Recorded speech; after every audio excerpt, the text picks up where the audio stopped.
Hello बच्चा party, क्या हाल चाल। मैं वरुण महाजन, आपका और अपना प्यारा सा यूट्यूब चैनल जिसका नाम है पीसीएम वॉरियर, उस पर आपका स्वागत करता हूं। मैंने बताया इस चैनल पर आपको हर रोज कम से कम एक वीडियो मिलेगी जिसका कंटेंट बेहतरीन होगा। ठीक है, तो चलो आज हम मैथ्स का टॉपिक शुरू करने जा रहे हैं, जिसमें मैं आपको मान लो फंक्शन के मान लो कुछ ग्राफ ड्रॉ करके बताऊंगा, जिसमें उसकी रेंज और डोमेन के बारे में क्या करेंगे, बात करेंगे। ठीक है, तो फिर आपके दिमाग में आ रहा होगा सर रेंज और डोमेन तो हमने पढ़ ली थी फंक्शन में, आपने पिछली वीडियो में भी बताया था कि भाई रेंज और डोमेन कैसी होती थी, वो एक्चुअल में क्या होती थी। वो वाली डेफिनेशन मान लो एक स्पेसिफिक इंटरवल के लिए होती थी। स्पेसिफिक इंटरवल मतलब आपको उसमें एक सेट दिया होता था जिसे हम इनपुट सेट कहते थे या डोमेन ऑफ फंक्शन सेट कहते थे, और दूसरा उसका क्या निकलता था, मतलब जब उसकी वैल्यू करते थे तो आपकी क्या निकलती थी, आउटपुट। या सिंपल शब्दों में जब आप ऑर्डर्ड पेयर देखते थे, ऑर्डर्ड पेयर में फर्स्ट वाले एलिमेंट को हम क्या कहते थे, डोमेन कहते थे, और सेकंड वाले एलिमेंट को क्या कहते थे,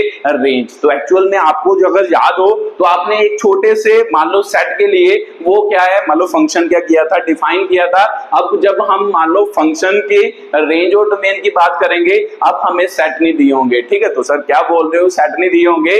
अब हम क्या नंबर की टर्म्स में क्या करेंगे, खेलेंगे फंक्शन में कि भाई मान लो आपको क्या कहा जाएगा कि भाई मान लो एक फंक्शन दे दिया जाएगा और पूछेगा कि भाई इसकी डोमेन और रेंज बताओ। आपको कोई सेट नहीं दिया होगा, मतलब अगर दिया होगा तो बढ़िया बात है, तो जनरली आपको कोई सेट गिवन नहीं होता। ठीक है, तो सर नहीं गिवन होगा तो फिर हम किस में बात करेंगे, हम रियल नंबर में क्या करेंगे, बात करेंगे। मैं बताऊंगा कि भाई रियल नंबर हमने हमेशा अपने दिमाग में सोचना है रियल नंबर। तो रियल नंबर जब हम भरेंगे तो सर रियल नंबर तो बहुत सारे होते हैं, तो बस अब रियल नंबर की टर्म्स में हम डोमेन और रेंज की क्या करेंगे, बात करेंगे। ठीक है, बाकी आप समझोगे फिर आपको क्या होगा, क्लियर होगा। तो सर इसके लिए डोमेन और रेंज की अलग डेफिनेशन है, चलो वो तो आपको याद है ही। एक बात और याद रखना है रेंज और डोमेन के लिए, जो हम क्या करेंगे इस फंक्शंस में क्या करेंगे, यूज करेंगे। ठीक है, तो चलो लिखते हैं जल्दी जल्दी। तो सबसे पहले डोमेन की डेफिनेशन लिख लो, रेंज की डेफिनेशन लिख लो। ठीक है, तो आपको पहली तो पता ही है जो ऑर्डर्ड पेयर में होती थी। अब एक खास डेफिनेशन जो हम क्या करेंगे, जब हम रेंज और डोमेन निकालेंगे फंक्शन के फॉर ए रियल नंबर, उसके लिए ये वाली डेफिनेशन क्या करेंगे, यूज करेंगे। ठीक है, तो सर डोमेन क्या होता है, चलो मैं हिंदी में लिख देता हूं, वह सभी इनपुट जहां पर फंक्शन डिफाइंड होता है। ठीक है, मान लो ये आपकी क्या है, डोमेन की डेफिनेशन है। एक तो आपने ऑर्डर्ड पेयर वाली पढ़ी, ऑर्डर्ड पेयर में फर्स्ट एलिमेंट को हम क्या कहते हैं सर, मान लो डोमेन ऑफ फंक्शन कहते थे।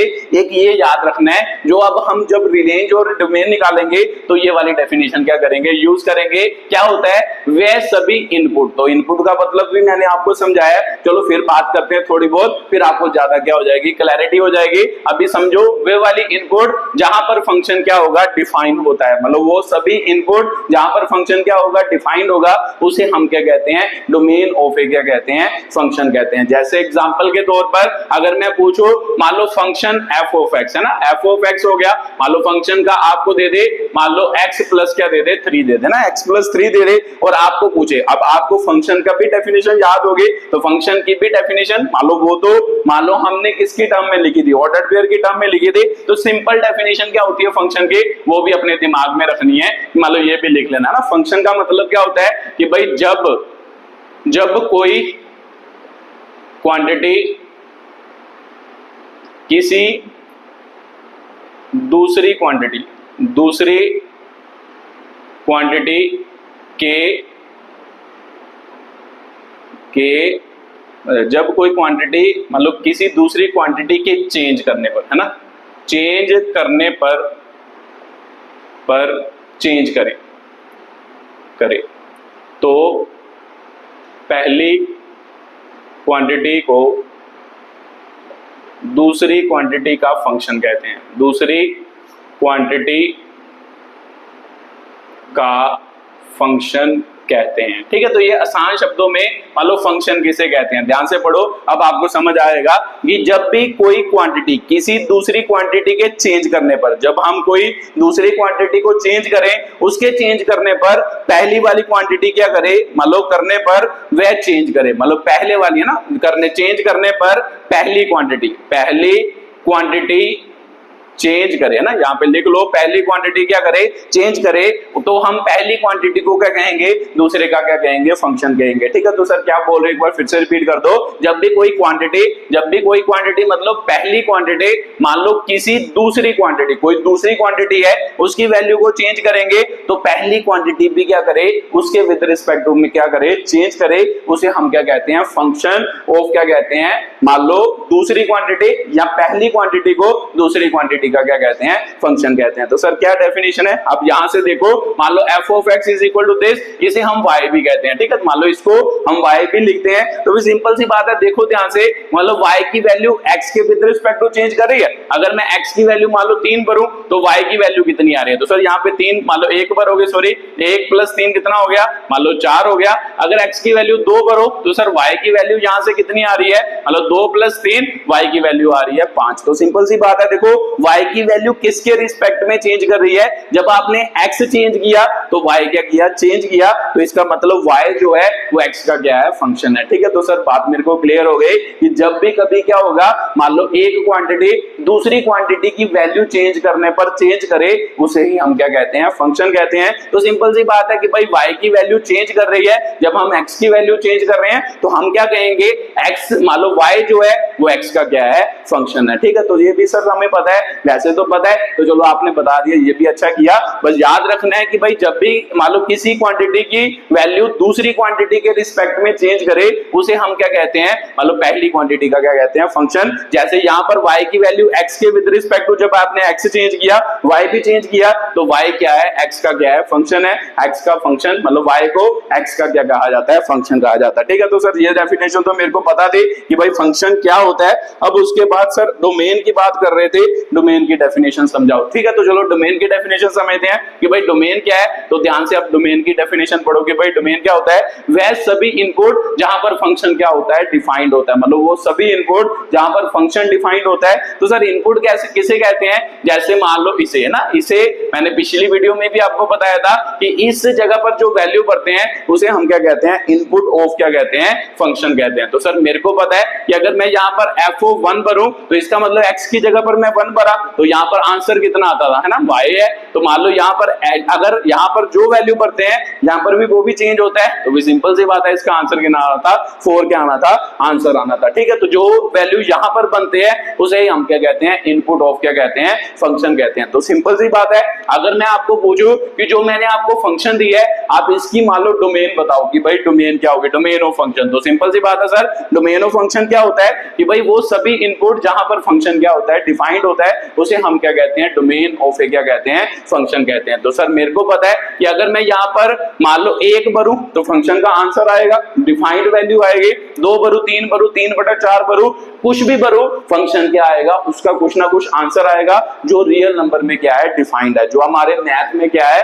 डिफाइंड है, वो क्या कि भाई आपका क्या आएगा, आंसर आएगा। दिमाग से सोचो, अब आपको कुछ वैल्यू नहीं दी, आपको सिंपल कहा कि भाई बताओ इस फंक्शन की डोमेन क्या होगी, तो सिंपल सी बात है, x की वैल्यू कुछ भी भरो, y का क्या आएगा, कुछ ना कुछ आंसर आएगा जो मान लो क्या है, डिफाइंड है। तो इसका मतलब हमें पता है सर, x की कोई भी वैल्यू हम भर सकते हैं, फंक्शन वहां पर क्या है, डिफाइंड है। तो जो भी वैल्यू जब x की भरेंगे तो फंक्शन वहां पे डिफाइंड होगा, उसे ही हम क्या कहते हैं, डोमेन ऑफ के कहते हैं, फंक्शन कहते हैं। तो सर जो भी वैल्यू का मतलब क्या होता है, तो आपने बताया था कि जो रियल नंबर होते हैं उसमें सभी नंबर आते हैं। तो भी सिंपल सी बात है कि भाई मैथ में जब भी कभी हम नंबर यूज करेंगे, हमेशा क्या यूज करेंगे, रियल नंबर, क्योंकि रियल नंबर के अंदर ही सभी नंबर क्या हुए हैं, समाये हुए हैं। ठीक है, तो सिंपल सी बात है, मतलब king of number real number, तो रियल नंबर जो मर्जी भरो, ये फंक्शन का क्या आएगा, आंसर आएगा। तो इसे हम क्या कहते हैं सर, डोमेन ऑफ क्या कहते हैं, फंक्शन, तो इसका मतलब इस फंक्शन की डोमेन या इनपुट क्या है, रियल नंबर है। तो रियल नंबर को सर हम ऐसे भी तो लिखते थे minus infinity to infinity,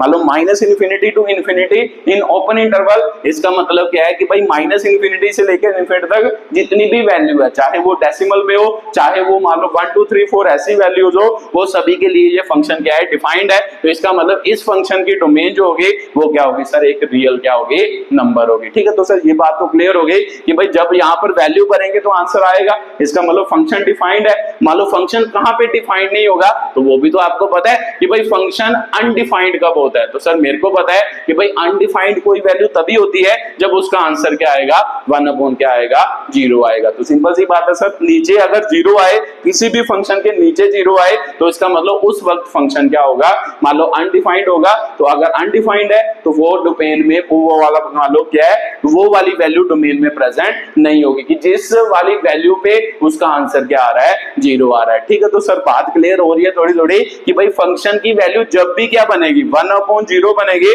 function का जो आंसर आएगा वो जब भी कभी 1 अपॉन 0 आएगा, तो इसका मतलब जिसके कारण मान लो जिस इनपुट के कारण उसका नीचे क्या आया, 0 आया, तो इसका मतलब वो उसकी डोमेन में प्रेजेंट नहीं होगा, क्योंकि जब भी 0 आएगा तभी तो फंक्शन क्या होगा, अनडिफाइंड होगा ना। 1 अपॉन 0 आएगा तब क्या होगा, फंक्शन क्या होगा, अनडिफाइंड होगा। ठीक है, तो सर अभी भी बात थोड़ी क्लियर नहीं हुई। चलो एक और एग्जांपल लेते हैं। मान लो आपको क्वेश्चन पूछता y है ना, आपको कहता है f ऑफ x, तो सर f ऑफ x को y कहते हैं, ये मेरे को पता है। तो इसका मतलब आपको लिख के देता कि भाई ये बताओ कि भाई फंक्शन की डोमेन क्या है ना, ये फंक्शन है, मान लो किसका, x का फंक्शन है, x की वैल्यू चेंज करने पर ये चेंज करेगा, तो इसकी डोमेन लिख के बताओ कि भाई क्या होगे। तो भी सिंपल सी बात है सर, आपने अभी बताया कि भाई जब भी कभी 1 अपॉन 0 बनता है तभी क्या होगा, कोई चीज क्या होगी, अनडिफाइंड। तो ये वाला फंक्शन कब अनडिफाइंड मतलब अनडिफाइंड होगा, तो सर नीचे 0 आएगा। तो सिंपल सी बात है कि भाई 0 कब आएगा, जब आप x की जगह पे क्या भरोगे ना, x की वैल्यू 0 भरेंगे, तो आंसर क्या आएगा, 1 अपॉन 0, जो क्या होता है, अनडिफाइंड होता है। तो सिंपल सी बात है कि भाई हमने 0 नहीं भरना, बाकी सारी कोई भी वैल्यू हम क्या कर सकते हैं, पुट कर सकते हैं। तो सिंपल सी बात है, x की जगह पर आप 0 भरोगे, ये फंक्शन अनडिफाइंड हो जाएगा। अनडिफाइंड मतलब फंक्शन अनडिफाइंड, इसका मतलब वो क्या है, डोमेन में वो वाला पॉइंट नहीं होगा, बाकी सारे पॉइंट क्या करेंगे, एग्जिस्ट करेंगे। और किसी पॉइंट पर अनडिफाइंड होता है, एक तो ये हो गया 0 पर, और किसी पॉइंट पर यहाँ पर 2 भरो, 3 भरो, 4 भरो, 5 भरो, हमेशा कुछ ना कुछ क्या आ रहा है, रियल नंबर में वैल्यू आ रही है। 1 अपॉन 2 भरोगे 0.5, 1 अपॉन 4 भरोगे 0.25, ऐसी क्या आ रही है, आपकी वैल्यूज आ रही है। तो सिंपल सी बात है सर, वैल्यू कोई ना कोई आ रही है, कोई ना कोई नंबर आ रहा है जिसे हम रियल नंबर कहते हैं, तो वहां पर फंक्शन अनडिफाइंड नहीं है। बस एक ही वैल्यू है, जहां पर x इज इक्वल टू 0 होगा वहां पे 1 अपॉन 0 बन रहा है, तो 1 अपॉन 0 जो होता है वो क्या होता है, अनडिफाइंड होता है। तो सिंपल सी बात है कि भाई किस x की वैल्यू पर ये अनडिफाइंड है, मान लो 0 पर सर जब x की वैल्यू 0 होगी तब अनडिफाइंड है। तो सिंपल सी बात है कि इसका डोमेन क्या होगा, सारे रियल नंबर होंगे, बस किसको छोड़कर, 0 को क्या कर छोड़कर। तो सर उसे लिखते कैसे हैं, रियल नंबर माइनस 0 वैल्यू क्या कर देनी है, इसमें से माइनस कर देनी है। क्यों, क्योंकि मुझे पता है सर रियल नंबर कोई भी भरो, ये फंक्शन हमेशा क्या होगा, डिफाइंड है ना, ये वाली वैल्यू हमेशा क्या देगी, एक आंसर देगी रियल नंबर में। अगर आप 0 भरोगे तो 1 अपॉन 0 हो जाएगा, तो फंक्शन क्या हो जाएगा, अनडिफाइंड हो जाएगा। ठीक है, तो सर बात क्लियर हुई। इसका मतलब जब भी कभी डोमेन निकालनी है, अब सोच लो, दिमाग में रख लो, जब भी कभी डोमेन निकालनी है हमने चेक करना है कि भाई 1 अपॉन 0 तो नहीं बन रहा। तो सिंपल सी बात है सर, अगर फंक्शन ऊपर होगा है ना, जैसे देखो ये फंक्शन ऊपर है, ऊपर तो कभी भी 1 अपॉन 0 आंसर नहीं आ सकता है ना, ये बात तो समझ दो कि अगर फंक्शन की पावर कुछ नहीं है और सिंपल फंक्शन है, ऐसा फंक्शन दिया है, तो उसका आंसर कभी 1 अपॉन 0 हो सकता है। तो सिंपल सी बात है सर, नहीं हो सकता। तो इसका मतलब जो ऊपर जो फंक्शन दिए होंगे जिसकी मान लो कोई पावर नहीं दी, मान लो जैसे x² + 2 ऐसा कुछ भी वैल्यू दी है, तो सर उसकी कुछ भी वैल्यू भरेंगे उसका आंसर हमेशा क्या होगा, डिफाइंड होगा। तो उसकी हमेशा डोमेन क्या होगी, सभी रियल नंबर होंगे। तो जब भी कभी फंक्शन 1 अपॉन में होगा, या मान लो कुछ इस फॉर्म में होगा ना, p/3 में फॉर्म होगा, इस फॉर्म में होगा, तो हमने डोमेन चेक करने के लिए हमने सभी हमेशा चेक करना है कि q कभी भी 0 नहीं होना चाहिए। जब भी कभी इस फॉर्म में होगा ना, सीधा सीधा होगा, अगर p की फॉर्म में होगा तो p तो सर ऊपर ही आएगा, तो 1 अपॉन तो 0 बनेगा ही नहीं। तो इसका मतलब वो तो सभी रियल नंबर के लिए डिफाइंड होगा। बट अगर मान लो फंक्शन आपका p/q में फॉर्म में होगा, तो मेरे को पता होता है सर नीचे जीरो आ गया तो फंक्शन क्या हो जाएगा, अनडिफाइंड। तो इसका मतलब नीचे जीरो नहीं आना चाहिए, फिर फंक्शन क्या होगा आपका, डिफाइंड होगा। ठीक है, तो सर सिंपल सी बात है, डोमेन चेक करने के लिए नीचे वाली वैल्यू को चेक करना है कि कब वो क्या होगी, जीरो होगी। जिस पॉइंट पर या जिस इनपुट पर वो जीरो होगी तो वहां पर फंक्शन डिफाइंड नहीं होगा। तो सिंपल सी बात है, वो वाली वैल्यू नहीं लेनी, बाकी सभी रियल नंबर हम क्या कर सकते हैं, कंसीडर कर सकते हैं। ठीक है, तो सर बात क्लियर हो गई कि भाई डोमेन ऑफ फंक्शन भी क्लियर हो गया कि डोमेन ऑफ फंक्शन क्या, कैसे हम चेक करते हैं, ये बात तो आपको समझ आई होगी। ठीक है, तो चलो देखते हैं, बाकी आप क्वेश्चन करते जाओगे, क्वेश्चन से आपको क्या बातें क्लियर होती जाएगी। बस ये लाइन याद रखनी है जो मैं बोल रहा हूं कि जहां पर इनपुट जो है, मान लो कोई ऐसी इनपुट भरे जहां पर फंक्शन क्या होगा, डिफाइन होगा, तो वो सभी इनपुट को ही हम क्या कहते हैं, डोमेन ऑफ क्या कहते हैं, फंक्शन कहते हैं। ठीक है, तो सर ये बात तो क्लियर हो गई। अब रेंज, रेंज क्या होगा, ठीक है, फंक्शन की आउटपुट, फंक्शन की आउटपुट जब हम फंक्शन में इनपुट भरें जिस पर फंक्शन डिफाइंड है। ठीक है, तो बस इसे हम क्या कहते हैं, रेंज कहते हैं। जैसे मान लो मैग ने क्या कहा, रेंज का मतलब क्या है कि भाई फंक्शन की आउटपुट। तो सिंपल सी बात है, आउटपुट का मतलब होता है जो y की क्या आ रही है, वैल्यू आ रही है। जब आप इनपुट भर रहे हो, y की जो वैल्यू आ रही है उसको हम क्या कहते हैं, आउटपुट कहते हैं। जैसे एग्जांपल के तौर पर f ऑफ x, अभी मैंने बताया x प्लस 2 है, तो मैंने कहा था x की वैल्यू 1, तो फिर y की वैल्यू आपकी कितनी आई ना, 1 प्लस 2, इसका मतलब y इज इक्वल टू 3। इसका मतलब इसके विद रिस्पेक्ट टू इसके रेंज क्या है ना, 1 के विद रिस्पेक्ट टू इसकी रेंज क्या आई, 3 आई। तो सिंपल सी बात है सर, जो भी हम इनपुट की वैल्यू भरेंगे उसकी जो आंसर आ रहा है उसे ही हम आउटपुट कहते हैं। तो वही आउटपुट को क्या कहते हैं, रेंज कहते हैं। तो सिंपल सी बात है, आगे क्या लिखा है, फंक्शन की मतलब फंक्शन की आउटपुट जब हम फंक्शन इनपुट, फंक्शन में है ना, जब हम फंक्शन में इनपुट भरें जिस पर फंक्शन क्या है, डिफाइंड है। मतलब वो वाली मान लो क्या है, आउटपुट जिसपे हम मतलब आउटपुट आएगी, आंसर आएगा जब हम फंक्शन में क्या भरेंगे, इनपुट भरेंगे। तो इनपुट तो वो वाली भरेंगे ना जिस पर फंक्शन क्या होगा, मान लो डिफाइंड होगा। या आसान शब्दों में कि भाई फंक्शन की आउटपुट जो मान लो जब हम क्या करेंगे, डोमेन, जब हम क्या करेंगे, डोमेन ऑफ फंक्शन को क्या करेंगे, मान लो फंक्शन में भरेंगे, उसकी जो आउटपुट आती है उसे हम क्या कहते हैं, रेंज ऑफ क्या कहते हैं, फंक्शन कहते हैं। ठीक है, तो सिंपल सी बात है, ऐसे लिख लो कि भाई फंक्शन की आउटपुट, फंक्शन की आउटपुट जब हम उसकी डोमेन है ना, जब हम फंक्शन के डोमेन या है ना, डोमेन को उसमें भरेंगे, मतलब जब हम डोमेन को उसमें भरेंगे मान लो फंक्शन में, तब जो आउटपुट आएगी उसे हम क्या कहेंगे, रेंज ऑफ क्या कहेंगे, फंक्शन कहेंगे। ठीक है, तो ये डेफिनेशन आपकी रेंज के, बाकी आप निकालते जाओगे तो पता चलता जाएगा कैसे डोमेन और रेंज की क्या होती है, बात होती है। ठीक है, तो सर ये क्लियर हो गया। बस याद रखना है, रेंज का मतलब है फंक्शन की आउटपुट, फंक्शन की आउटपुट मतलब y की जो वैल्यू आएगी उसे मान लो रेंज फंक्शन की कहते हैं। तो मान लो क्या है, डोमेन किसे कहते हैं, जो हम x की क्या भरते हैं, वैल्यू भरते हैं,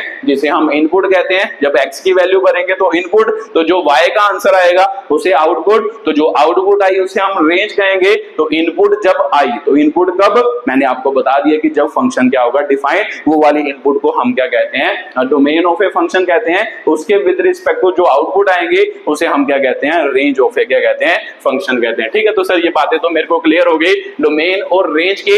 अब मान लो मैं आपको कुछ ग्राफ कराऊंगा, मान लो फंक्शन के कुछ ग्राफ कराऊंगा, तो फिर मैं आपको क्वेश्चन पूछूंगा, कॉपी पेन निकाल लो, फिर मैं क्वेश्चन पूछूंगा कि बताओ इसकी डोमेन कितनी है, इसकी रेंज कितनी है, आपने बताते जाना। ठीक है, तो मान लो 8-10 फंक्शन मैं आज आपको करवाऊंगा, उसके ग्राफ भी ड्रॉ करके बताऊंगा। फिर उसके बाद मान लो इसका मान लो अगला कॉन्सेप्ट, फिर आगे क्वेश्चन करेंगे। क्वेश्चंस में मान लो कि आपको पता चलेगा डोमेन और रेंज कैसे निकालते हैं। ठीक है, तो अलग अलग पॉइंट मतलब टाइप के क्वेश्चन है। तो सबसे पहले तो ग्राफ बनाते हैं, तो यहाँ पे लिख लो ग्राफ ऑफ के होंगे वेरियस फंक्शन और साथ साथ में रेंज एंड डोमेन है ना, रेंज एंड क्या होगा, डोमेन ऑफ ए क्या होगा, फंक्शन होगा। मतलब graph of various function and range and domain of a क्या होगा, फंक्शन होगा। ठीक है, तो सबसे पहला मान लो एक पहला कौन सा ग्राफ बनाना है, कांस्टेंट फंक्शन। ठीक है, तो सबसे पहला नाम लिख लो, कांस्टेंट क्या है, फंक्शन है। ठीक है, तो कांस्टेंट फंक्शन का मतलब क्या होता है कि भाई ऐसा फंक्शन है ना, मान लो इसकी डेफिनेशन है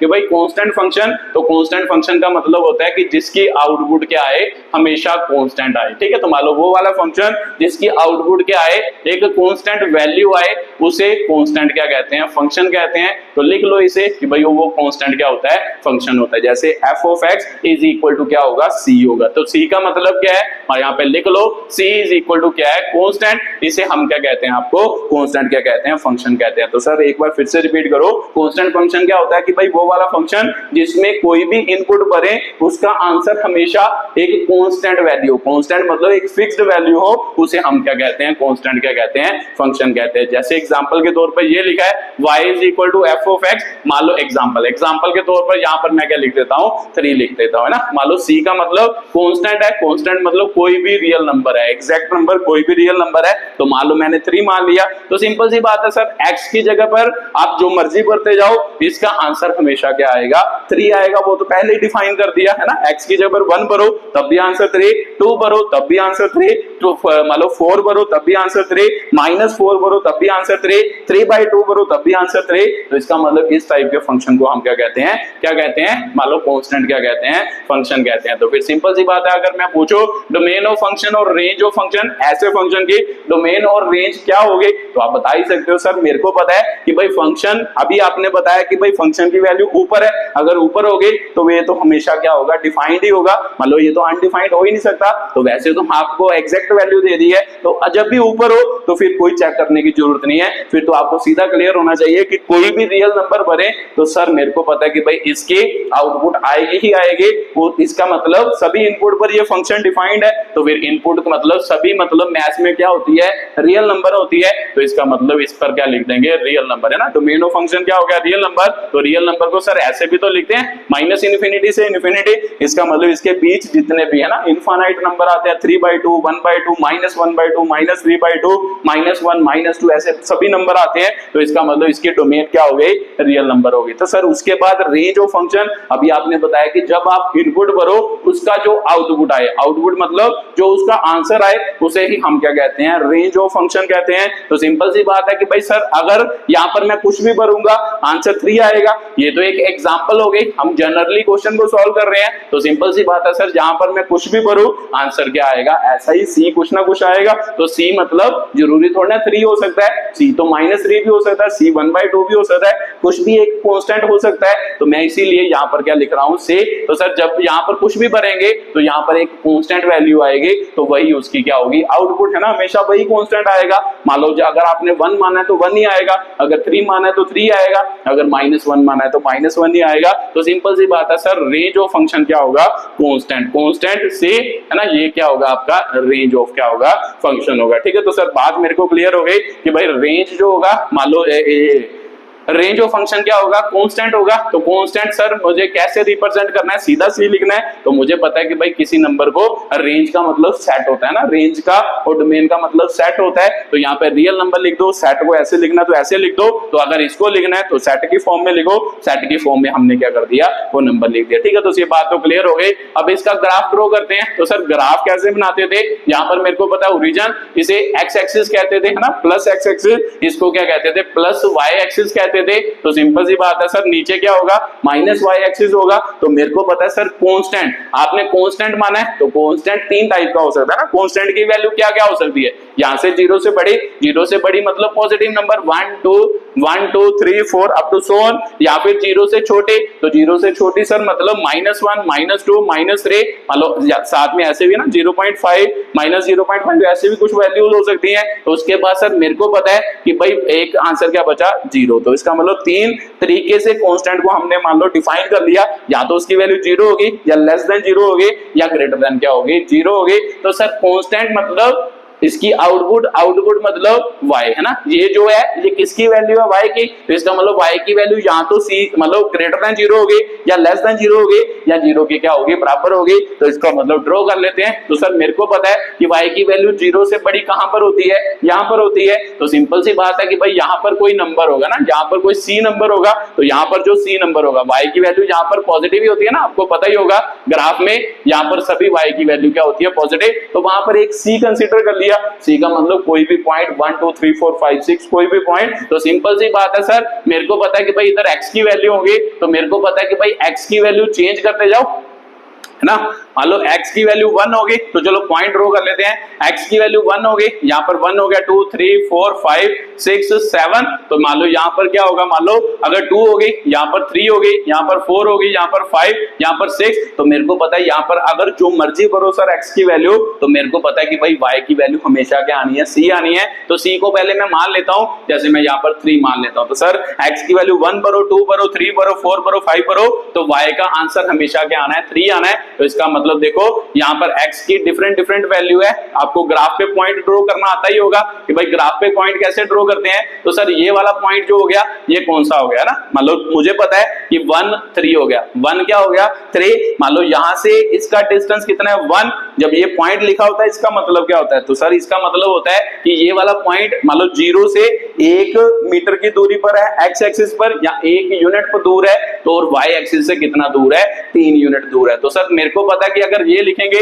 तो ये क्या होगा सर 2 3 होगा, तो ये वाला पॉइंट क्या होगा 3 3, ये वाला पॉइंट क्या होगा 4 3 होगा, ये वाला पॉइंट क्या होगा, है ना, ये वाला पॉइंट 6 3 होगा, ये वाला पॉइंट क्या होगा 5 3। तो देखो ध्यान से कि भाई जो y की वैल्यू है वो चेंज नहीं कर रही, x की वैल्यू कंटिन्यूअसली क्या कर रही है, चेंज कर रही है। तो इसे ही हम कांस्टेंट फंक्शन का क्या कहते हैं, ग्राफ कहते हैं। ठीक है, तो सर बात क्लियर हो गई। अब मैंने 3 3 वाला बना दिया है, तो एक्चुअल में यहाँ पर 3 नहीं, मान लो कोई भी कांस्टेंट हो सकता है। तो ये बात आपको समझ आ गई होगी कि यार कोई भी कांस्टेंट हो सकता है। तो सर जब c मान लो 0 से बड़ा होगा तो उसको इधर बनाना है, तो इसका मतलब ग्राफ कुछ ऐसा बनेगा, मान लो x की वैल्यू पर, है ना। अगर मान लो c 0 होता है ना, दूसरा केस क्या होता, ये ग्राफ किसके लिए, c ग्रेटर देन 0, अगर c मान लो 0 के बराबर होता, तो सर मेरे को पता है c0 मतलब C0 मतलब Y0, तो Y0 किस एक्सिस पर होता है, ये आपको पता ही होगा कि भाई X एक्सिस पर Y एक्सिस की वैल्यू क्या होती है, 0 होती है ना। इस एक्सिस पर Y एक्सिस की वैल्यू क्या होती है, 0, तो सर Y की वैल्यू 0, इसका मतलब C, है ना। C अगर 0 लेंगे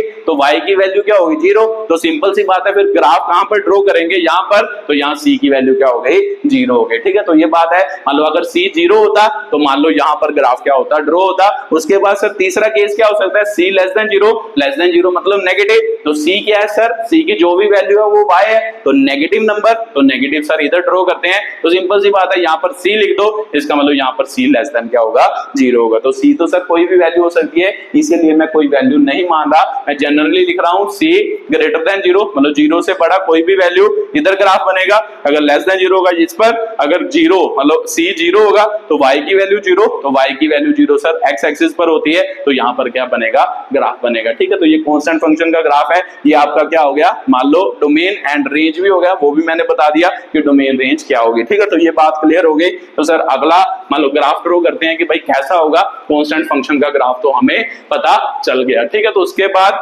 अगला होता है लीनियर फंक्शन। ठीक है, तो लीनियर फंक्शन का ग्राफ क्या होगा, मान लो उसकी इनपुट क्या होगी, उसकी आउटपुट क्या होगी, वो मैं डिफाइन करने जा रहा हूं। तो दूसरा जल्दी जल्दी ड्रॉ करो, लीनियर क्या हो गया, फंक्शन हो गया। ठीक है, तो सर लीनियर फंक्शन क्या होता है, मान लो ऐसा फंक्शन जो इस फॉर्म में हो, है ना, y इज इक्वल टू, या y is equal to F of x is equal to A X plus क्या हो b। ठीक है, तो यहाँ पर x की क्या हो, एक पावर हो, x की एक पावर हो, उसे हम क्या कहते हैं, लीनियर क्या कहते हैं, फंक्शन कहते हैं। तो सिंपल सी बात है सर, उस वाले मान लो वो वाला फंक्शन जिसमें x की एक ही पावर हो, एक पावर मतलब उसकी पावर 1 ही होनी चाहिए, ज्यादा पावर एग्जिस्ट नहीं करनी चाहिए। अगर 2 3 4 होए उसे क्वाड्रेटिक क्या कहते हैं, फंक्शन कहते हैं। तो जहां पर x की पावर हमेशा 1 हो उसे हम क्या कहते हैं, लीनियर फंक्शन कहते हैं। तो सिंपल सी बात है sir, y F of x is equal to A X plus B की फॉर्म में जो फंक्शन होगा उसे हम क्या कहेंगे, लीनियर फंक्शन। तो सर मान लो इस यहाँ पर तो एग्जाम्पल माननी पड़ेगी, जैसे मैं y मान लेता हूं 2x प्लस क्या हो जाए आपका 1 हो जाए, तो ये वाला फंक्शन क्या है, एक लीनियर क्या है फंक्शन है। ठीक है, तो सर ये लीनियर फंक्शन है। और आसान करना है तो इसको x प्लस 1 मान लो, है ना, 2x भी नहीं मल्टीप्लाई करना, तो x प्लस क्या मान लो 1 मान लो। एग्जांपल से समय ना, तो y is equal to x plus 1, तो ये लीनियर फंक्शन है। अब आपसे पूछो डोमेन और रेंज बताओ कि भाई क्या होगे, तो सर मुझे आपने बताया है कि डोमेन का मतलब क्या होता है, जो भी इनपुट भरे, इनपुट मतलब जो भी उसमें भरे उस फंक्शन में, मान लो उस पर फंक्शन क्या हो, डिफाइंड हो। तो सर ये वाला फंक्शन कभी अनडिफाइंड हो सकता है, कभी अनडिफाइंड नहीं हो सकता, क्योंकि आपने बताया कि भाई 1/0 आना चाहिए, तो नीचे तो कुछ है ही नहीं, तो नहीं है, तो फिर इसका मतलब ये अनडिफाइंड नहीं होगा। तो सिंपल सी बात है सर, सभी रियल नंबर पर ये फंक्शन क्या होगा, डिफाइंड होगा। तो सिंपल सी बात है, डोमेन क्या हो गए, रियल नंबर। तो रियल नंबर को सर हम कैसे लिखते हैं, माइनस इन्फिनिटी से इन्फिनिटी तक ऐसे लिखते हैं। ठीक है, तो उसके बाद आ गया रेंज। रेंज का मतलब क्या होता है, रेंज का मतलब आउटपुट। तो सिंपल सी बात है कि भाई यहाँ पर हम पॉजिटिव नंबर भरेंगे तो इसका कुछ ना कुछ आंसर आएगा, अगर नेगेटिव नंबर भरेंगे तो भी तो इसका कुछ ना कुछ क्या आएगा, आंसर आएगा। तो सिंपल सी बात है कि भाई पॉजिटिव भरेंगे तब भी कुछ ना कुछ रियल नंबर आएगा, मतलब नेगेटिव भरेंगे तब भी कुछ ना कुछ रियल नंबर आएगा। तो इसका मतलब यहाँ पर क्या आ गया सर, मान लो क्या रेंज ऑफ फंक्शन क्या आ गया, रियल क्या आ गया, सभी रियल नंबर ही आ गया। अगर x की कोई भी रियल नंबर भरो तो इसका आउटपुट, अगर मान लो जैसे 2 भरोगे आंसर 3 आया पॉजिटिव नंबर, अगर -3 भरते तो सिंपल सी बात है -2 आना था नेगेटिव नंबर, अगर मान लो बटे में नंबर भरते फ्रैक्शन में तब भी आंसर क्या आना था, फ्रैक्शन में। तो भी सिंपल सी बात है सर, जो डोमेन होगी रियल नंबर, आउटपुट भी कैसी आ रही है, वैसी ही आ रही है। तो यहाँ पर सभी रियल नंबर होंगे। ठीक है, तो माइनस इन्फिनिटी से इन्फिनिटी, ये आपका क्या हो गया, डोमेन एंड रेंज ऑफ क्या हो गया, फंक्शन हो गया। ठीक है, तो सर ये बात तो मेरे को क्लियर हो गई लीनियर फंक्शन वाले, ये लीनियर फंक्शन क्या होता है। तो ठीक है, ग्राफ तो आप ड्रॉ कर ही सकते हो, ग्राफ कैसे ड्रॉ करते हैं। ठीक है, तो सर y की वैल्यू और x की वैल्यू लेनी होती है, तो वो ले ही लेते हैं। यहाँ पर 4 मैं 1-2 पॉइंट लेके बता देता हूँ, 1 हो गया, 2 हो गया, 3, 4। ठीक है, थोड़ा बहुत ग्राफ इधर उधर हो सकता है क्योंकि यहाँ पर एग्जैक्ट पॉइंट हम नहीं ले सकते, मान लो क्या है थोड़ा बहुत गड़बड़ हो सकता है। ठीक है, तो सर ये ले लिया, मान लो अगर x की वैल्यू नेगेटिव में ले लें 1, 2, 3, 4, मान लो -1, -2, -3, -4, तो सर इधर भी लेते थे, इधर क्या होता है -x है ना, इधर -x होता है, इधर +y होता है, इधर -y होता है, इधर प्लस क्या होता है x, इधर लोगे तो -1, -2, -3, -4। तो जो प्रेप पॉइंट कंसीडर कर लो, जैसे मान लो मैं x की वैल्यू क्या लूं, पहले 0 लूं, तो y की वैल्यू कितनी आ रही है सर 1। मान लो x की वैल्यू अगर मैं लूं 2 तो y के 1 ले लूं, है ना, तो y की वैल्यू कितनी आ रही है 1 भरोगे तो 2 आ जाएगी। तो सर ऐसा ग्राफ बनेगा। 2 पॉइंट कंसीडर कर लेते हैं, मान लो x 0, तो सर x 0 कहां पर होता है, x जहां पर 0 होता है, तो सर मेरे को पता है कि भाई x 0 और y की वैल्यू कितनी आ रही है 1, तो सिंपल सी बात है y कहां पर आएगा, ये पॉइंट कहां पर आएगा, यहाँ पर ये पॉइंट का नाम होगा 0, 1। ठीक है, तो उसके बाद x1 मतलब सर ये, और y की वैल्यू क्या होगी 2, तो सर ये वाला पॉइंट किसको रिप्रेजेंट करता है, इसको, है ना, इस पॉइंट के क्वाड्रेंट क्या होंगे सर 1 और 2 हो गए कि x की वैल्यू x 0 से, मतलब यहाँ ओरिजिन से, मतलब ये पॉइंट कितना दूर है 1 मीटर या 1 यूनिट दूर है, तो y से कितना दूर है 2 यूनिट क्या है, दूर है। तो ये आपका दूसरा पॉइंट हो गया। तो सिंपल सी बात है, इसको मिलाओ, नीचे भी 2 पॉइंट ले लो नेगेटिव में, तो अगर मान लो नेगेटिव में कंसीडर करें, अगर मान लो सर x की वैल्यू -1 ले, है ना, x की वैल्यू कितनी ले -1, y की वैल्यू कितनी आ रही है 0, -1 + 1 0, तो इसका मतलब x की वैल्यू अगर हम ले -2 तो y की कितनी वैल्यू आ रही है, माइनस क्या आ रही है 1 आ रही है ना, -1 ही आ रही है। तो ड्रॉ कर लो, तो सर x की वैल्यू -1, तो x की वैल्यू -1, तो y की वैल्यू 0, तो सर मेरे को पता है x एक्सिस पर y क्या होता है 0 होता है, तो यहाँ पर क्या होगा -1 0 हो गया। उसके बाद x -2 मतलब यहाँ पर, और y की वैल्यू कितनी है -1, तो सर ये कहां पर पॉइंट बनेगा -2, मतलब x से -2 और y पर कितना है -1, तो सर ये वाले पॉइंट की बात हो रही है। तो आज इसे मिलाओ, ये आपका क्या बन जाएगा, इस क्वेश्चन का क्या बन जाएगा, ग्राफ बन जाएगा। ठीक है, तो देखो ध्यान से, इसे ही हम लीनियर फंक्शन कहते हैं, जिसका ग्राफ क्या हो, एक स्ट्रेट लाइन हो, इसे हम लीनियर क्या कहते हैं, फंक्शन कहते हैं। ठीक है, तो सर मेरे को पता लग गया डोमेन ऑफ फंक्शन भी, रेंज ऑफ फंक्शन भी, उसके बाद सर ये भी क्लियर हो गया कि ग्राफ कैसे बनता है। याद रखना है इसका ग्राफ कैसे बनता है, ऐसा ही हमेशा ग्राफ बनता है, वो यहाँ से देख सकते हो, है ना, मान लो 2-3 पॉइंट ऑब्जर्व करके ग्राफ को बना सकते हो अपने दिमाग में, तो ये आपका क्या हो गया, ग्राफ हो गया। ठीक है, तो सर लीनियर फंक्शन भी क्लियर हो गया कि भाई लीनियर फंक्शन क्या होता है। उसके बाद अगले फंक्शन की बात करते हैं, जिसका नाम है आइडेंटिटी फंक्शन। ठीक है, तो अगला फंक्शन तीसरा लिखो जल्दी जल्दी, जिसका नाम क्या है, आइडेंटिटी क्या है, फंक्शन है। तो तीसरा फंक्शन आ गया आइडेंटिटी फंक्शन। ठीक है, तो ये कौन सा होता है सर, इसे कहते हैं y is equal to F of x is equal to X, तो इसे हम आइडेंटिटी फंक्शन कहते हैं। तो ये आइडेंटिटी मतलब नाम से क्लियर हो रहा है, आइडेंटिटी मतलब सिमिलर, सिमिलर मतलब जो इनपुट भरोगे x की वैल्यू भरोगे आंसर भी क्या आएगा, वही आएगा, y की वैल्यू भी क्या है, x ही है। अगर x 1 भरोगे तो सिंपल सी बात है यहाँ पर भी 1 आएगा, अगर 2 भरोगे तो यहाँ पर भी 2। इसे हम क्या कहते हैं, आइडेंटिटी फंक्शन, जिसकी इनपुट और आउटपुट क्या हो, सेम हो, उसे आइडेंटिटी फंक्शन कहते हैं। तो सर रेंज और डोमेन, तो रेंज आपने बताया, डोमेन आपने बताया सर, डोमेन ऑफ फंक्शन क्या होता है कि भाई जहां पर फंक्शन क्या हो, डिफाइंड हो। तो सर ये तो अनडिफाइंड हो ही नहीं सकता, कभी नीचे 0 आ सकता है, नहीं आ सकता, इसका मतलब सभी रियल नंबर पर डिफाइंड है, तो इसका मतलब ये क्या होगा, रियल क्या होगा नंबर, या माइनस इन्फिनिटी से इन्फिनिटी। तो सर अगर जहां पर मान लो कुछ भी भरेंगे तो आउटपुट भी तो वही आएगी, मान लो 1 भरा तो 1, -1 भरा तो -1, तो रियल नंबर भरेंगे तो आंसर भी क्या आएगा, रियल नंबर ही आएगा। तो इसका मतलब इसके आउटपुट भी क्या हो गए, रेंज भी क्या हो गए, रियल क्या हो गए, नंबर हो गए। ठीक है, तो सर ये भी बात क्लियर हो गई। इसको ग्राफिकली ड्रॉ कर लो जल्दी जल्दी, और मैं सीधा बनाता जा रहा हूं ना। मान लो x की वैल्यू अगर मैं 0 भरूं y भी 0 होगा, अगर x की वैल्यू 1 भरूं y भी 1 होगा, अगर x की वैल्यू 2 भरूं तो y भी क्या होगा सर, आपका 2 होगा। अगर x की वैल्यू मैं क्या भरूं, -1 तो y भी -1, अगर x की वैल्यू मैं -2 भरूं तो y की वैल्यू भी क्या होगी, -2 होगी ना। मान लो x जो भरोगे वही आंसर y का आएगा। ठीक है, ये बात तो क्लियर होती है। तो सर ये क्या हो गया, यहाँ पर मान लो 1 1 वाला पॉइंट यहाँ पर होगा, 2 2 वाला पॉइंट यहाँ पर होगा, अगर -1 वाला कंसीडर करें तो वो वहां पर होगा, -2 और -2 वाला कंसीडर करें तो यहाँ पर क्या होगा, पॉइंट होगा। तो सिंपल सी बात है सर, इसको मिलाएंगे पॉइंट को, है ना, मिला लेना अच्छी तरीके से, ये हो गया और ये हो गया। इसे हम क्या कहते हैं सर, मान लो आइडेंटिटी क्या कहते हैं, फंक्शन कहते हैं। ये 0 0 वाला पॉइंट हो गया, ये 1 1 वाला हो गया, ये 2 2 वाला हो गया, ये आपका 3 3 वाला हो गया, ये आपका क्या हो गया, सॉरी ये आपका 1 1 वाला हो गया, -1 वाला हो गया, ये आपका -2 वाला हो गया। ठीक है, तो ये आइडेंटिटी फंक्शन है। ये आइडेंटिटी फंक्शन का क्या था, ग्राफ था। रेंज और डोमेन भी आपको पता चल गई आइडेंटिटी फंक्शन की कैसी होती है, मान लो कैसे इस फंक्शन को डिफाइन किया जाता है, ये भी आपको क्लियर हो ही गया होगा। ठीक है, तो उसके बाद आइडेंटिटी फंक्शन भी क्लियर हो गया। उसके बाद चौथा मान लो क्वेश्चन आता है, मान लो मॉडुलस फंक्शन, या जिसे हम क्या कहते हैं, एब्सोल्यूट फंक्शन भी कहते हैं ना, absolute function, absolute value function, या मॉडुलस क्या कहते हैं, फंक्शन कहते हैं। ये बहुत इंपॉर्टेंट है क्योंकि ये बहुत जगह पर यूज होगा। एब्सोल्यूट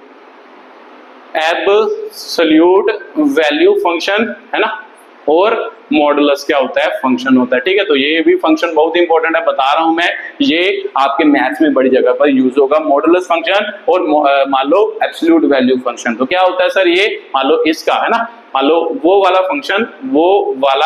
फंक्शन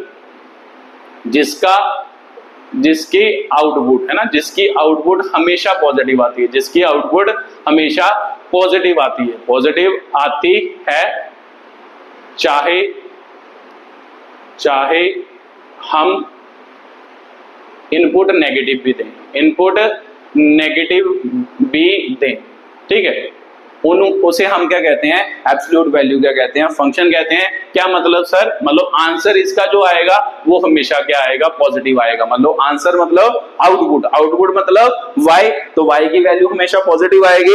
इनपुट हम नेगेटिव भी दे सकते हैं, उसे हम क्या कहते हैं सर, मॉडुलस क्या कहते हैं, फंक्शन कहते हैं। तो सर मेरे को तो क्लियर ही हो गया, डोमेन ऑफ फंक्शन और रेंज ऑफ फंक्शन तो क्लियर हो गया होगा। डोमेन का मतलब क्या होता है, इनपुट, जहां पर फंक्शन डिफाइन हो। तो सर मेरे को पता है ये अनडिफाइंड हो सकता है, तो अनडिफाइंड तो तब होता सर नीचे 0 आता, तो नीचे तो 0 आ ही नहीं सकता। तो सिंपल सी बात है, ये सभी रियल नंबर पर क्या है, डिफाइन है। तो फिर इसका मतलब डोमेन ऑफ फंक्शन क्या हो गया, रियल नंबर। तो सर रेंज आपने बताया कि वो वाला फंक्शन जिसकी आउटपुट हमेशा पॉजिटिव हो। तो इसका मतलब जब भी आप यहाँ पर कोई भी नंबर भरोगे, इसका जो आंसर आएगा वो हमेशा पॉजिटिव आएगा। तो जो अगर पॉजिटिव आएगा तो सिंपल सी बात है सर, 0 मान लो 0 पॉजिटिव को लेना है, तो सर 0 से कंसीडर कर लेते हैं ना। 0 जो होगा उसे वैसे पॉजिटिव नंबर भी कहा जाता है, नेगेटिव नंबर भी कहा जाता है, बट एक्चुअल में मान लो कि 0 से हम स्टार्ट करेंगे। अगर यहाँ पर 0 भरेंगे तो इसका आंसर क्या आएगा, 0 भी तो आएगा, पॉजिटिव नंबर, पॉजिटिव 0 आएगा। तो सर 0 से स्टार्ट होगा ना, 0 से स्टार्ट होगा और कहां तक जाएगा, अगर -0 भरोगे तब भी 0, अगर -1 भरोगे तब भी +1, अगर -2 भरोगे तो मान लो +2 आएगा। तो आंसर हमेशा क्या आएगा सर, मान लो पॉजिटिव नंबर। तो पॉजिटिव नंबर तो कोई भी आ सकता है, 0 से इन्फिनिटी है ना, 0 से इन्फिनिटी तक कोई भी पॉजिटिव नंबर आ सकता है। मान लो ये इसकी क्या हो गई, रेंज। तो ये फंक्शन क्या है, ऐसे क्या होता है, डिफाइन होता है। ठीक है, तो सर इसको ऐसे लिखते हैं। फिर मान लो ये फंक्शन को अगर पर लिखना हो, इसको ऐसे फंक्शन को हमेशा हम ऐसे डील करते हैं, मतलब इसकी डेफिनेशन के अकॉर्डिंग डील करते हैं। कैसे?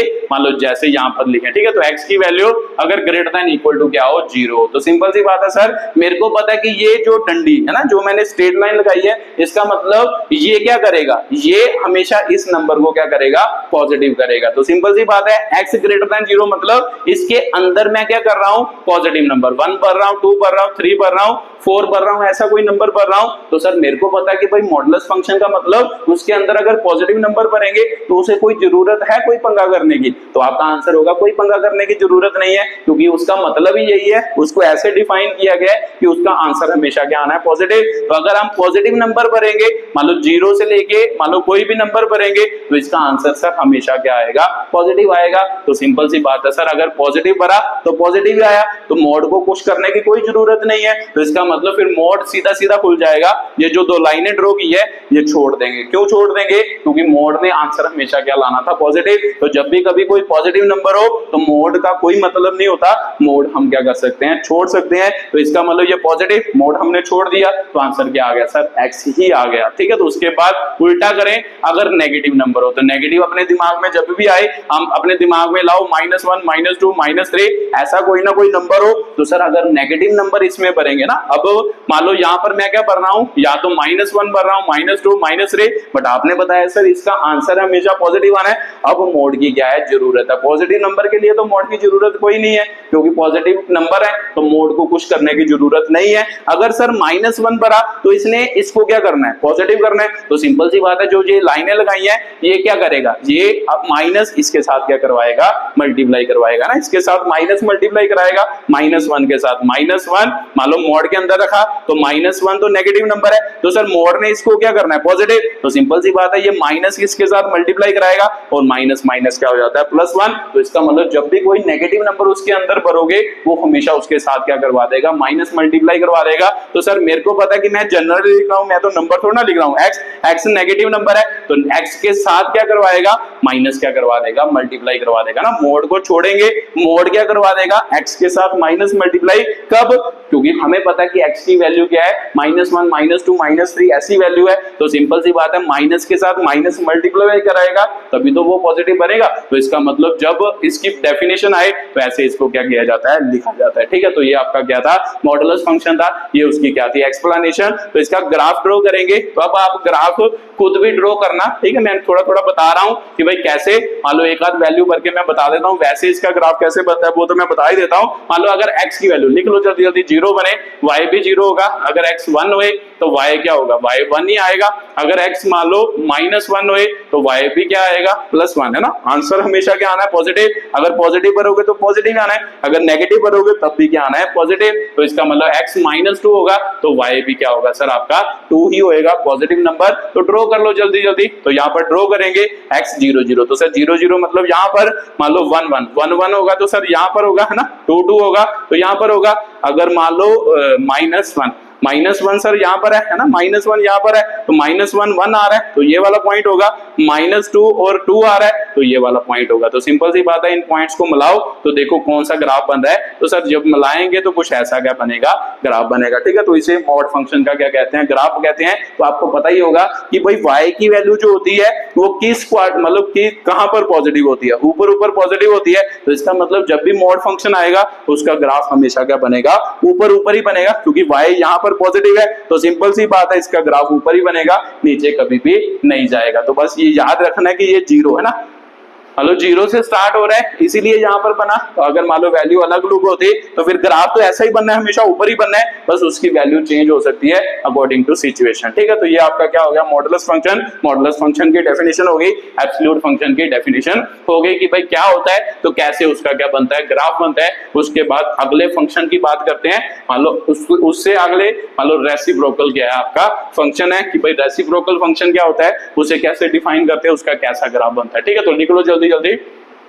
पांचवा रेसिप्रोकल क्या है आपका फंक्शन। तो सिंपल सी बात है सर, रेसिप्रोकल का नाम से क्लियर हो रहा है उल्टा, तो इसका मतलब जब हम x भरेंगे उसका क्या आंसर आए, उल्टा आंसर आए। ठीक है, y की वैल्यू x का क्या हो, उल्टा हो, उसे हम क्या कहते हैं, रेसिप्रोकल क्या कहते हैं, फंक्शन। इस फंक्शन को रेसिप्रोकल फंक्शन कहते हैं। तो sir domain and range, sir यहां पर बात समझ आ रही है कि भाई 1/0 नहीं आना चाहिए ना, 1/0 नहीं आना चाहिए, तो यहां पर तो 0 आ सकता है। तो सिंपल सी बात है सर, नीचे अगर 0 आ गया तो फंक्शन अनडिफाइंड। तो आपने बताया कि भाई डोमेन का मतलब होता है जहां पर फंक्शन डिफाइंड रहे या अनडिफाइंड ना हो। ठीक है, तो सिंपल सी बात है, अगर मैं सर यहां पर x की वैल्यू 0 भरूंगा और कहीं पे ये अनडिफाइंड नहीं हो रहा, x की वैल्यू 0 भरूंगा तो y की वैल्यू आ रही है 1/0, इसका मतलब अनडिफाइंड आ रही है। तो सिंपल सी बात है कि भाई x 0 पर फंक्शन अनडिफाइंड हो रहा है, तो डोमेन का मतलब होता है वो वाले पॉइंट नहीं लेने जहां पर फंक्शन क्या होता हो, अनडिफाइंड, मतलब जहां पर फंक्शन क्या होता हो, अनडिफाइंड होता हो, वो वाले पॉइंट नहीं लेने,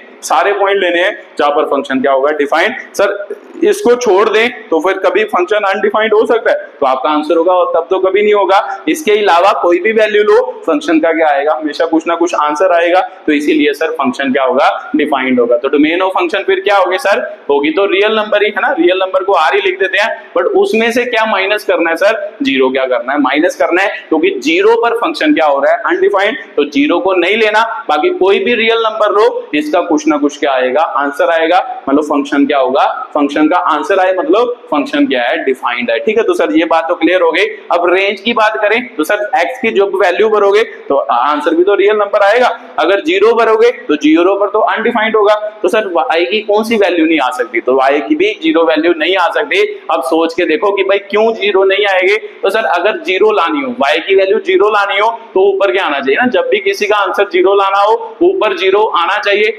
ऊपर 0 आना चाहिए। तो कभी ऊपर 0 आ सकता है, जब भी किसी को चीज को 0 करना हो, सिंपल सी बात है सर, f ऑफ x को अगर 0 करना हो ना तो आंसर 0 पॉइंट समथिंग होना चाहिए, तभी 0 आएगा। तो ऊपर तो सर 1 है, तो 1 तो कभी 0 हो ही नहीं सकता, तो इसका मतलब 0 पॉइंट समथिंग कभी भी नहीं आ सकता। तो सिंपल सी बात है सर, इसका भी आंसर क्या आएगा, सभी रियल नंबर आएंगे। जब x की वैल्यू रियल नंबर भरोगे उसके with respect to real number सभी आएंगे, बट 0 नहीं आएगा। 0 क्यों नहीं आएगा, क्योंकि 0 पॉइंट समथिंग कभी भी ये नंबर नहीं बन सकता। 0 तो तब बनता यहां पर भी x की टर्म में कुछ आंसर होता, तो फिर 0 अपॉन समथिंग होता, तो फिर फंक्शन का आंसर क्या होता, 0 होता। तो सर 0 तो कभी नहीं आएगा क्योंकि यहां पर 0 वैल्यू नहीं आएगी, तो 0 अपॉन समथिंग क्या होता है सर, मान लो 0 होता है, तो y की वैल्यू 0 कभी नहीं होगी, बाकी सारे क्या होगी, रियल नंबर होगी। तो ये आपका क्या है, मान लो क्या, रेसिप्रोकल फंक्शन का डेफिनेशन थी, और उसका क्या था, मान लो रेंज एंड क्या थी, डोमेन थी। ठीक है, तो सर ये बात क्लियर हो गई। अब ग्राफ बनाना है तो सर मैं पॉजिटिव वाला बना देता हूं,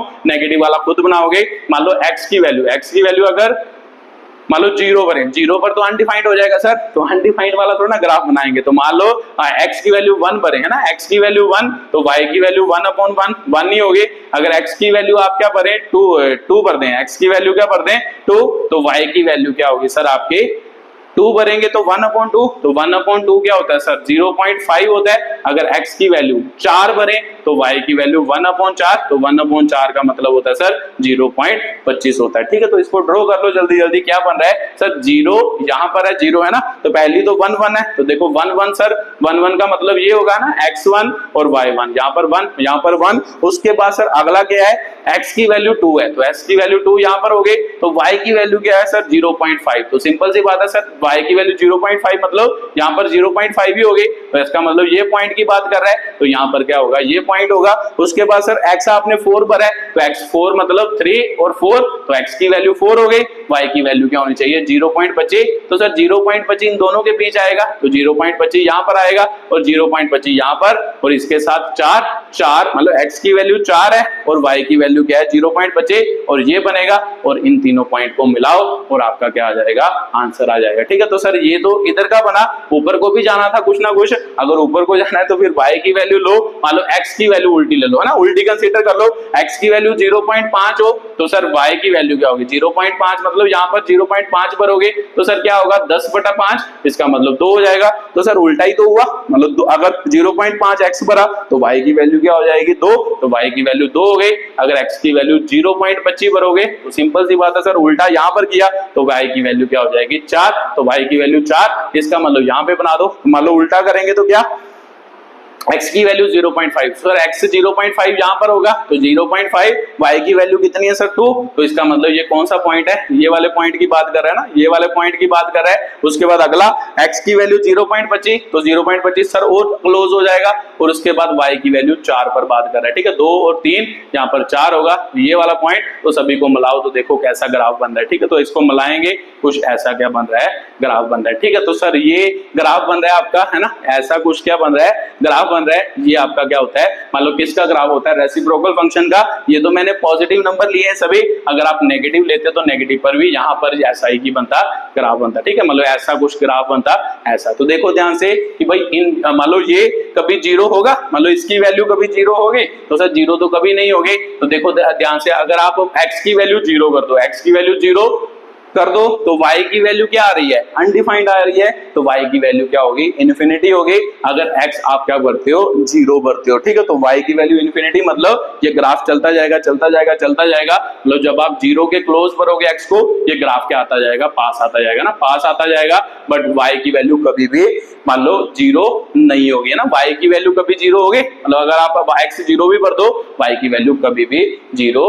नहीं होगी, ठीक है। तो इसका मतलब ये ग्राफ क्लोज हो जाएगा और चलता जाएगा ऐसे, ठीक है। तो ऐसा क्या होता है, रेसिप्रोकल का क्या होता है, ग्राफ होता है। डोमेन और रेंज भी आपको पता चल गया, और कैसे निकालते हैं ना, डोमेन और रेंज भी क्लियर हुआ। सर फंक्शन चेक करना होता है, यहाँ पर ये अनडिफाइंड तो नहीं है, 1/0 वाली कंडीशन चेक करनी है। उसके बाद range of function, range of function का मतलब सर मतलब आउटपुट, आउटपुट देखनी है कि जब वो वाली इनपुट भरो उस पर कौन सी आउटपुट एग्जिस्ट करती है या नहीं करती, उसे हम क्या कहते हैं, रेंज ऑफ क्या कहते हैं, फंक्शन कहते हैं। तो सर रेसिप्रोकल फंक्शन भी क्या हो गया, क्लियर हो गया। तो ये भी इंपॉर्टेंट फंक्शन था, रेसिप्रोकल क्या था, फंक्शन था, ठीक है। तो उसके बाद अगला है, मान लो आपका शेमा क्वेश्चन है, स्क्वायर फंक्शन है, तो स्क्वायर फंक्शन भी कई बार आ जाता है। तो square function f of x नाम से क्लियर हो रहा है, x स्क्वायर होगा तो y, ये आपका क्या है, स्क्वायर फंक्शन है। तो ये याद रखना है, ये वाले फंक्शन आगे जब आप करोगे तो मान लो क्या होगा, बहुत ज्यादा इंपॉर्टेंट है, ठीक है। तो सर डोमेन ऑफ फंक्शन और रेंज ऑफ फंक्शन कैसे निकलेगी इसके, अगर निकालने चाहिए तो, ठीक है, तो निकालना चाहो तो कर लो। अगर x की वैल्यू आप सॉरी मान लो यहाँ पर x की वैल्यू कभी अनडिफाइंड होगा, कोई वैल्यू x की भरो, तो सर आपने बताया कि भाई नीचे होना चाहिए ना, 1/0 होना चाहिए। तो मतलब सभी जब भी लीनियर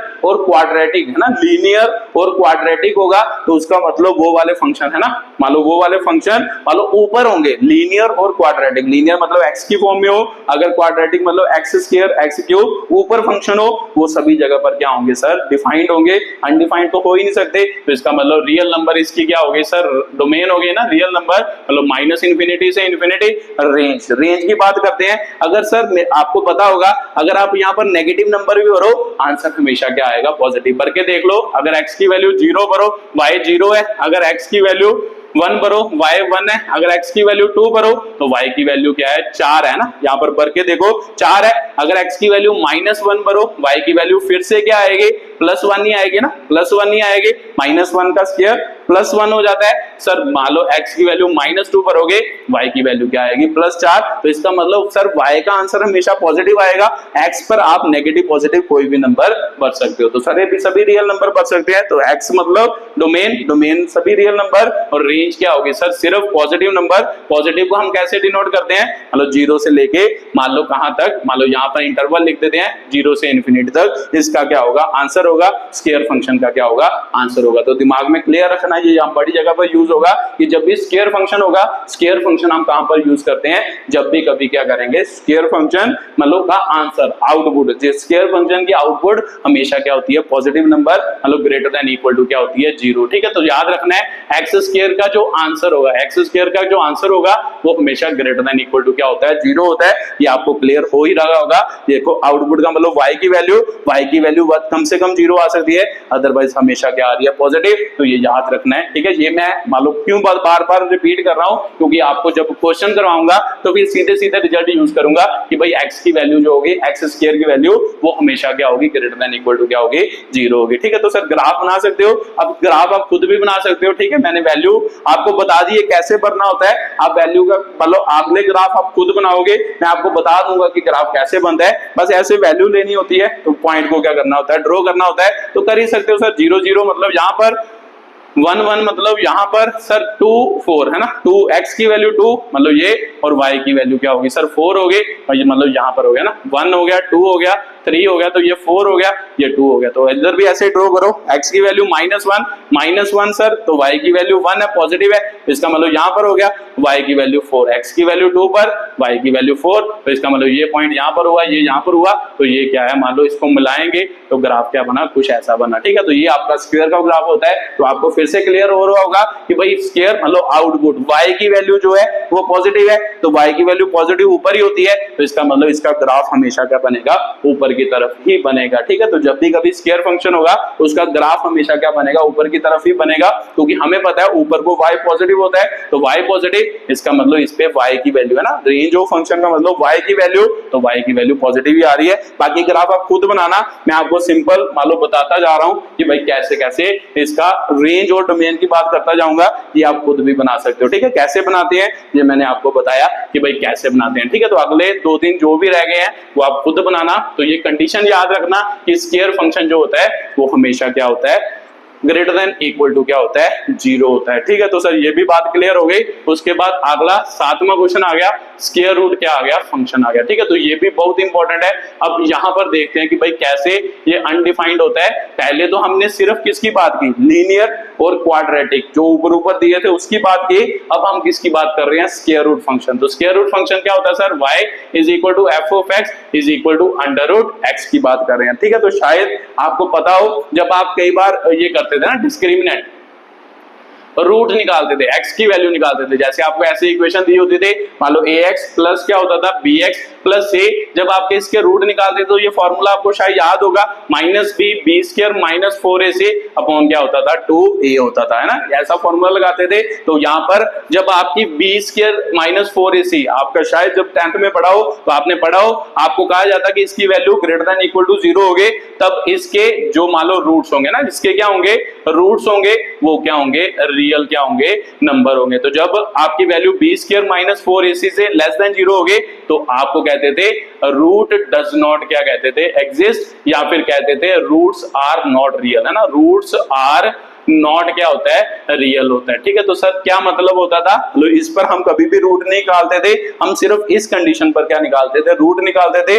इस पर क्यों नहीं निकालते थे, क्योंकि जब भी कभी अंडर रूट के अंदर रूट कहां से बन रहे हैं, इस वैल्यू से बन रहे हैं। देखो ये वैल्यू एक्चुअल में कहां थी, यहां पर थी, और यहां पर आपको क्या कह रहा है, इसकी वैल्यू 0 से छोटी हो, 0 से छोटी मतलब नेगेटिव नंबर हो, तो इसका मतलब जब नेगेटिव नंबर हो तो रूट डज नॉट एग्जिस्ट कहते थे, या फिर कहते थे कि रूट्स आर नॉट रियल। तो सिंपल सी बात है सर, मैथ जो होता है उसमें हम कौन से नंबर पढ़ते हैं, रियल नंबर क्या करते हैं, स्टडी करते हैं। मैथ्स क्या है सर, रियल नंबर का क्या है, कॉम्बिनेशन, जिसमें हम हमेशा क्या पढ़ते हैं, रियल नंबर ही पढ़ते हैं। रियल नंबर मतलब 1 2 3 4 -1 2 3 4 1/3 1/2 ऐसे नंबर की बात ही करते हैं, वहां पर हम किसी और नंबर की बात नहीं करते। तो सिंपल सी बात है, अगर माइनस में आए तो रियल नंबर, रियल सोल्यूशन उसका एग्जिस्ट नहीं करता। तो सर इसका मतलब इसका कोई सोल्यूशन नहीं है मैथ में, हाँ इसका सोल्यूशन है जो आप पढ़ोगे कॉम्प्लेक्स नंबर। ठीक है, तो अगला आपका जो मतलब तीसरा चौथा चैप्टर आपका शायद कॉम्प्लेक्स नंबर, उसमें स्टडी करोगे, उसमें इसका सोल्यूशन एग्जिस्ट करता है जब भी कभी क्या हो, मान लो ये वाली वैल्यू लेस देन क्या हो, 0।